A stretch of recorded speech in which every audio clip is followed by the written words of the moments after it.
Wa alaikum assalam wa rahmatullahi wa barakatuh. So, the key item that you mentioned is actually the word boundaries. The majority of differing that we have among scholarship is debating where exactly are the boundaries of the Sharia. And then once we've established where the line of those boundaries are, how near or far away can we be to those boundaries in order to be in a space that is pleasing or most pleasing as possible to Allah Ta'ala, the blessed and be exalted.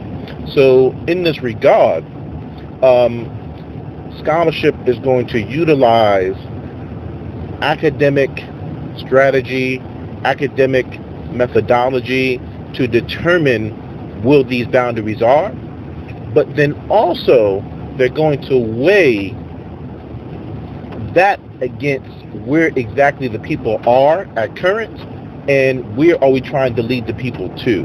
So in this regard, there may be areas of our faith that we have knowledge of, but it is not what the people are in need of at this time in order to get them to where we are trying to go. And of course, the scholars operating in the same fashion that a doctor operates. When there's an individual who the doctor is treating, the doctor doesn't tell the patient all the knowledge that the doctor possesses in general or about a particular issue.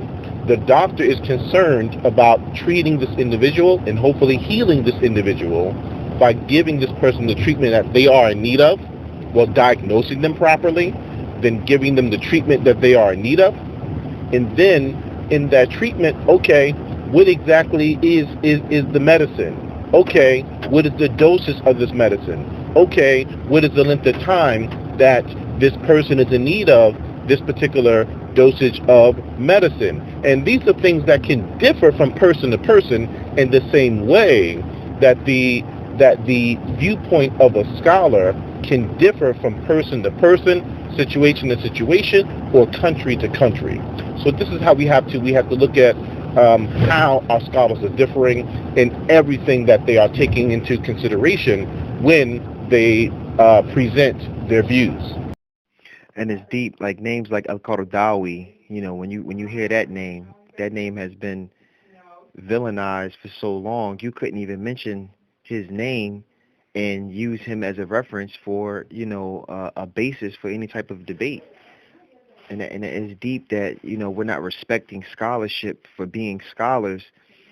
And now so it seems to me since the politics has been so strong and people have been speaking ill of these names, that it's almost like for American scholarship, the reputation of the American scholarship, or the reputation of the American duat, has to be in the forefront so that he can go and research and go through these different perspectives and these different positions, leave out a lot of those names, and sign it, and sign it himself, and saying that this is the correct position, this is the correct um, perspective, or this is what is this is you know this is what's going to work best for our people.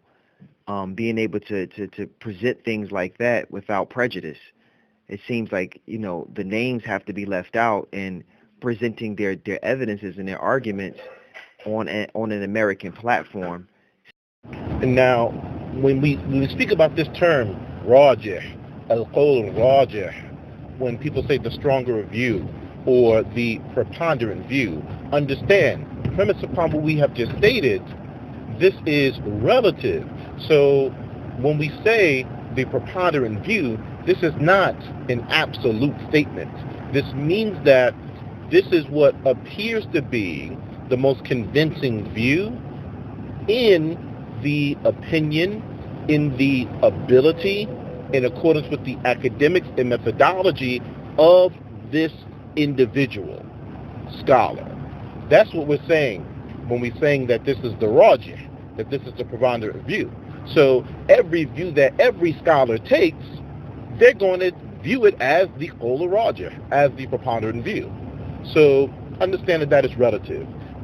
If there is anything to weigh in that fashion, we're saying that a view is stronger than another in a non-subjective way, then the best that we can say is that this is the Jumhur view on an issue, or that this is the popular view on the issue, or the most common view of scholarship on a given issue.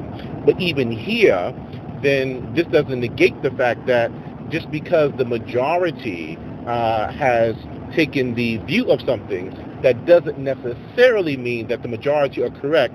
It just means that it is more likely that the majority are correct.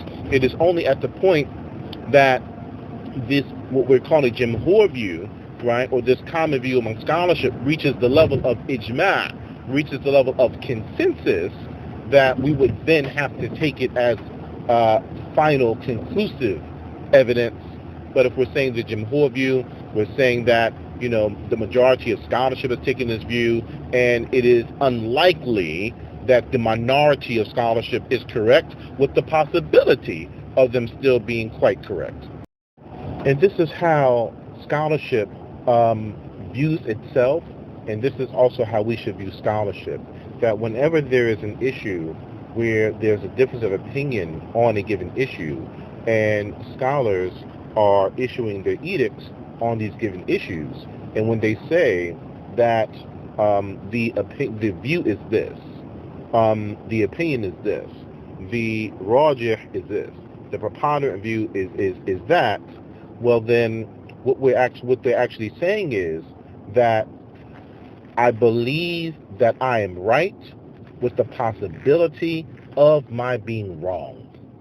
So we have to understand it in this fashion, and we have to understand that the views that are opposing the view of this scholar, that what it becomes at that point is that these other views have the possibility of being correct, and the view has the opposing view, or the view back on the other side of the spectrum, right, passing the ball back over the court, that this one has the view of being incorrect as well.